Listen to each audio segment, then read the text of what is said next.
Espace TV. Espace TV, le journal de 13h.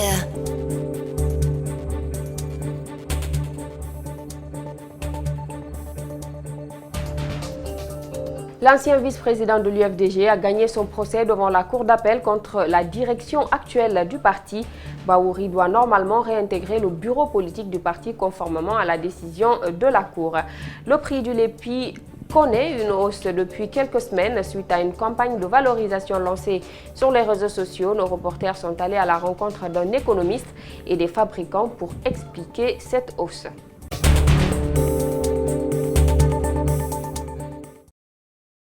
Bonsoir à tous et bienvenue dans cette édition d'information. L'ancien vice-président de l'UFDG, Bahouri, doit bientôt réintégrer le bureau politique du parti. La décision a été rendue par la cour d'appel de Conakry, une décision saluée par les avocats de Bahouri qui parlent d'une grande victoire, mais cela ne semble faire plaisir à tous les membres du parti. L'honorable Fodéoussou Fofana pense que le combat est loin d'être gagné par le camp de Bahouri. Mamadou Saliouba, Alseni Kamara.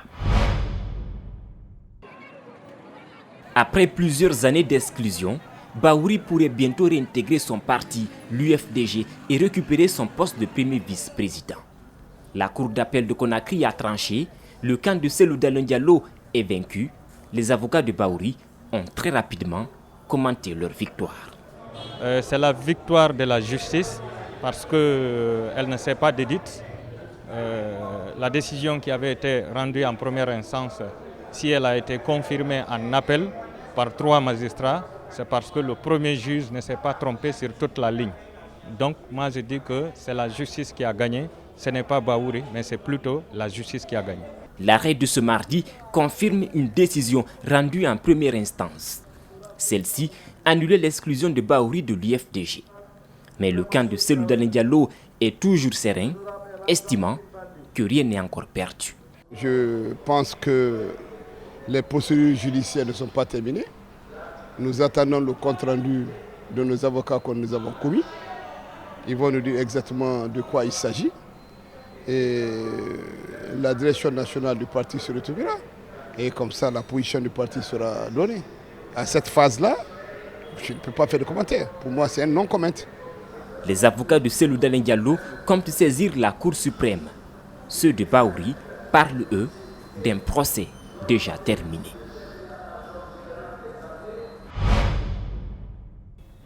L'écrivain guinéen Thierno Monenembo vient d'adhérer au Front national pour la défense de la Constitution. Ce mardi à Conakry, il dit avoir partagé les principes idéaux des membres de cette structure. Thierno Monenembo estime que personne n'a le droit de s'éterniser au pouvoir dans une démocratie. Ouminatou Sidibé, Djibril Kabak Kamara. Thierno Monenembo justifie son adhésion au sein de ce front par le fait que le président Alpha Condé a reproduit dans sa gouvernance toutes les dérives qu'il avait dénoncées sous le régime de Conté. Il pense qu'une manipulation de la Constitution expose le pays à de multiples dangers. La Constitution, c'est sacré. On ne modifie pas une Constitution au profit de ses intérêts personnels. La Constitution n'est pas une chemise que l'on jette quand on veut.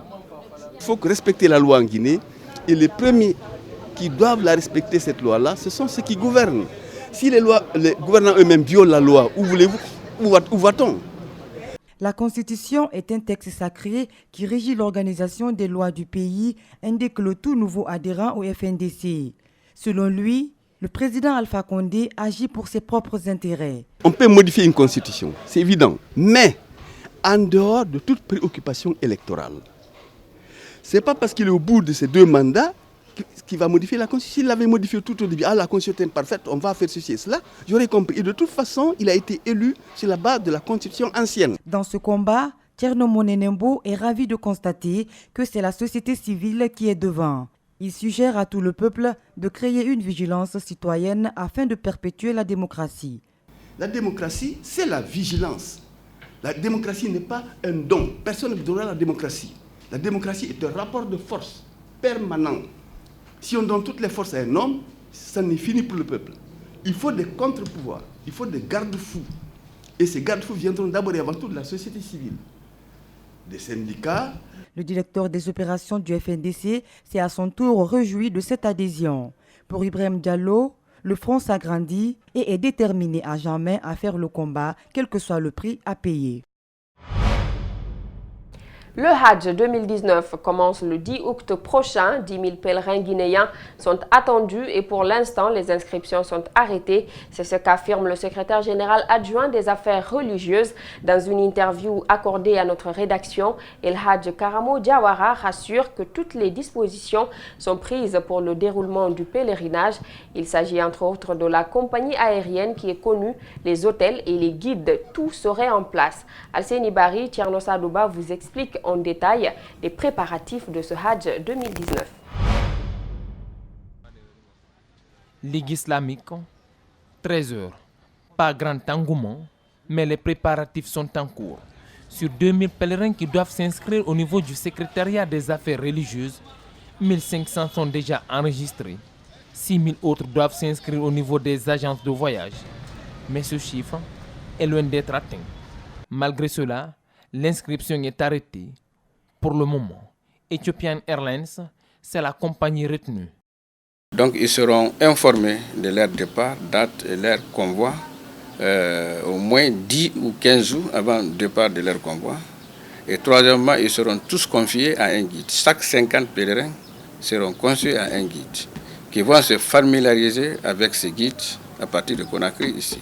Et chaque vol sera accompagné par 6 encadreurs. Si ces dispositions semblent rassurantes pour les pèlerins, Karamo Diawara invite les candidats à éviter de transporter les produits prohibés. Si la Mecque dit ne transportez pas les soumbaras, ne transportez pas les colas, ne transportez pas les médicaments non autorisés, il ne faut pas que les pèlerins eux-mêmes cachent cela. Et qu'on sache que si on dit que chaque pèlerin doit amener seulement 60 kilos de bagages, il ne faut pas dépasser à la maison. Et je demande à tout l'encadrement, l'honnêteté, la ponctualité et la sérénité dans la gestion. En ce qui concerne les agences de voyage, un quota de pèlerins est déterminé. D'ores et déjà, elles ont été sommées de stopper les inscriptions. Chaque agence est donnée à un quota. Donc le nombre de ces pèlerins, aucune agence ne peut dépasser cela. Si vous repassez cela, vous risquez d'être annulé même. On peut même retirer votre participation à la Mecque cette année. Le secrétaire général adjoint des affaires religieuses indique tout de même qu'il est possible d'allonger le temps des inscriptions à la venue de son responsable. Pour cette année, les frais du pèlerinage s'élèvent à 43 millions de francs guinéens. Une campagne en faveur de la promotion du lépi textile local du Fouta Djallon fait la une de la toile depuis quelques semaines. Les gardiens de la culture se réjouissent du réveil de conscience, mais déplorent la stratégie de certains revendeurs cupides qui haussent le prix du produit sur le marché. C'est le cas de Hadjakoumancho Zeina Diallo, inspectrice régionale des arts de la culture et du patrimoine historique de la baie et directrice générale du musée du Fouta. Elle apporte aussi une précision sur la différence entre le lépi et les autres tissus teints que confondent plusieurs promoteurs. Reportage Abdoulaye Sadio Diallo, Aliouba. Porter le lépi lors de la prochaine fête de Tabaski. C'est la campagne lancée depuis un certain moment sur les réseaux sociaux. Cette campagne s'inscrit dans le cadre de la promotion et de la valorisation du textile local, sur ce coup, celui du Fouta Djallon. Sauf que des défenseurs du patrimoine culturel constatent un certain manque de maîtrise du sujet par des promoteurs. Hadjakoumancho Zeina Diallo, inspectrice régionale des arts, de la culture et du patrimoine historique de la baie et directrice générale du musée du Fouta, définit d'abord le lépi. C'est une bande tissée par les tisserands de chez nous. Ça, c'est le lépi qui sort directement de la tapade. À partir du coton égrené, cardé et tout, on amène chez le tisserand et lui, il fait des bandes tissées. Ça, c'est le lépi. Beaucoup de promoteurs confondent cette œuvre artisanale aux autres tissus teints en indigo du Fouta Djallon. La gardienne du patrimoine se voit obligée de lever l'équivoque. Les gens doivent cesser de faire cette confusion. Quand on dit firsi, ça prend à la fois et le lépi et le bazin. Firsi, c'est la teinture. Donc, il y a des gens qui disent « je suis en lépi » alors qu'ils montrent du bazin. Depuis le lancement de la campagne de Tous pour le Lépi à l'occasion de la prochaine fête de Tabaski, les prix du produit artisanal ont flambé sur les différents marchés du pays. Précédemment vendus entre 120 et 150 000 francs guinéens dans des villes comme Labé, à ce jour, les 3 pagnes se négocient entre 300 et 400 000 francs guinéens pour celui qui a la chance de les en trouver. Ce qui Hadja Koumancho trouve anormal. Mais depuis qu'on parle du port de ces lépis et de la teinture en général, il y a beaucoup de gens qui ont préféré garder leurs marchandises et la vendre petit à petit à des prix mais exorbitants. Pour elle, saisir cette occasion en vue de promouvoir le textile guinéen et par extension les éléments culturels des différentes régions du pays est la meilleure option. Mais Hadja Koumancho appelle les commerçants à revoir les prix afin que les personnes désireuses puissent s'en procurer. Pendant ce temps, le prix du lépi enregistre une nette hausse ces derniers temps sur le marché. Conséquence, la demande dépasse l'offre de ce tissu fabriqué à partir de textiles local et qui suscite de l'engouement à l'approche de la fête de Tabaski. Comment expliquer l'envolée du prix des lépis sur le marché? L'une de nos équipes a rencontré un économiste et des vendeurs. Reportage Mamadou Boy Diallo, Aboubakar Din Kamara. Un simple appel sur les réseaux sociaux de s'habiller en lépi pour la fête de Tabaski se transforme en une aubaine pour les fabricants et vendeurs de ce tissu fabriqué à partir du textile local. Du lépi, en passant par le kendeli ou encore la forêt sacrée, tous enregistrent une hausse de leur prix ces derniers temps sur le marché. À l'abbé, avant on prenait à 150, 160 000. Maintenant, on a appelé là-bas, on nous parle de 300 000. Même nous, on ne peut pas payer maintenant à l'engros. Si on a gagné ici incomplet, donc même nous, on va essayer de gagner un peu. Donc si on a pris à 300 000, comment on va faire? Nous allons vendre 350. Conséquence directe de cette hausse du prix des lépis, la rareté du tissu sur le marché. L'épi est manqué. Pita ne peut pas habiller toute la Guinée. Donc s'il dit la fête qui vient, si tout le monde va porter l'épi, c'est un problème. Mais comment expliquer la hausse du prix de ces tissus du textile local?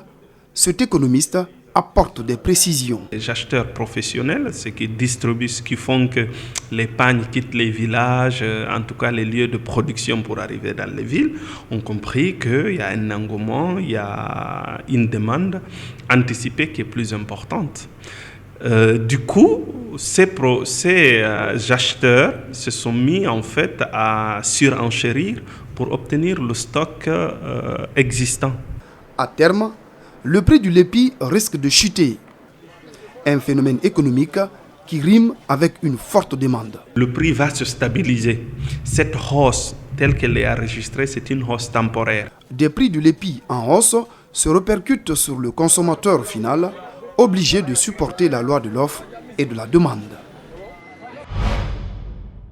Bientôt, la Guinée va diriger l'Union des conseils économiques et sociaux et institutions similaires de la francophonie. Une délégation a été reçue donc par le Premier ministre. Elle est conduite par Rabiatou Serra Diallo. Suivez. Cette année, c'est la présidence du CES de Guinée, donc le Conseil économique et social, qui va s'installer. Et la présidente Diallo donc, va, pendant 2 ans, exercer la présidence de cette association internationale. Et c'est très important pour la Guinée, bien sûr, et pour la francophonie, parce que c'est une reconnaissance en fait de tout ce travail. Et nous allons œuvrer, et je l'espère, comme l'a dit Monsieur le Premier ministre, avec tout son soutien et celui des départements ministériels qui sont concernés, pour faire que ce soit une réussite. On va choisir un thème qui va concerner non seulement l'OIF, mais pas pour la Guinée simplement, mais les 23 pays membres de la francophonie pour pouvoir faire avancer. Ça peut être au niveau de l'environnement, ça peut être au niveau de l'avenir du travail ou alors le travail décent. En tout cas, nous allons choisir un thème qui va intéresser tous les pays membres et qui va être débattu pas seulement en République de Guinée, mais au niveau des autres pays.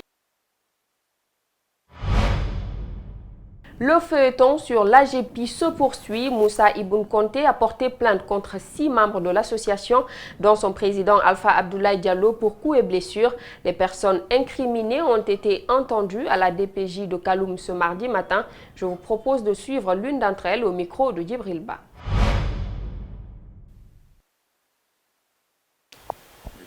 Hier, à la police, ce sont 6 membres de l'association qui ont reçu des convocations et qui ont été donc auditionnés. Je veux dire que seulement 3 ont été auditionnés pour coups et blessures qui auraient été administrés contre M. Ibn Konté. Mais comme vous le savez, lors de l'Assemblée générale, il y avait les caméras de la télévision, il y avait nos portes et fenêtres étaient ouvertes. Donc nous laissons l'opinion juger. Alors, après avoir été entendu au commissariat central de Kaloum, le dossier a été transféré au tribunal de première instance de Kaloum. Ce matin, nous avons suivi la procédure. Nous avons été entendus par le procureur en compagnie de notre avocat et nous sommes ressortis en attendant la date du procès.